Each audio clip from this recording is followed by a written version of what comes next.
Hello friends, मी विद्या. स्वागत आहे तुमचं माझ्या मिनी ब्लॉग मध्ये. तर आमच्या नंतरच्या केसांमध्ये कुठलीच हेअरस्टाईल होत नाही, तर मी ते काहीतरी नवीन करण्याचा प्रयत्न करत होते. पोनीटेल एकदम छान वाटत होती. फायनल लुक तिचा असा होता. तर इथे अचानक पाऊस चालू झाला आणि पाऊस एवढा जोरात होता ना की धप धप धप असा आवाज यायला लागला.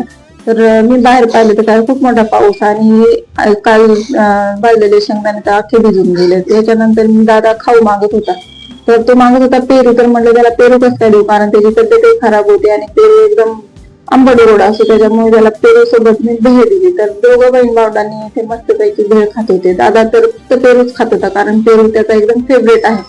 त्याने पेरू फिनिश केला आणि त्यानंतर त्यांनी भेळ खाल्ली. त्यानंतर मी संध्याकाळच्या स्वयंपाकाला लागले. पाठी तर काय तांदूळ संपले होते, ते पहिले तांदूळ भरून घेतले. त्यानंतर धुवून स्वच्छ 3 पाण्याने पाट टाकला आणि भाजीच्या तयारी लागल्या. आज होता संडे, माहिती नव्हतं काय होणार आहे, पण म्हटलं चला, मिस्टरांना तर संडे असं तर नॉनव्हेजच लागतं, तर नॉनव्हेजच येईल काहीतरी.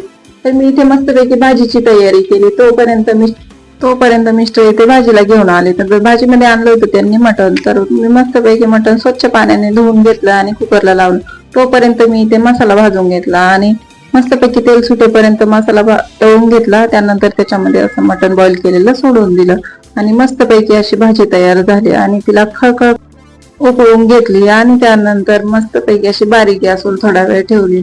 तर त्यानंतर मी मस्त असं मुलांना जेवण चारून घेतलं, कारण थोडं लेट झालं होतं. तर म्हटलं चला पहिले मुलांना जेवण चारून घेऊ आणि त्यानंतर मी मस्त चपात्या करून घेतल्या आणि मिस्टरांनी आणि मी जेवण केलं. तर असा होता माझा आजचा ब्लॉग. कसा वाटला नक्की सांगा.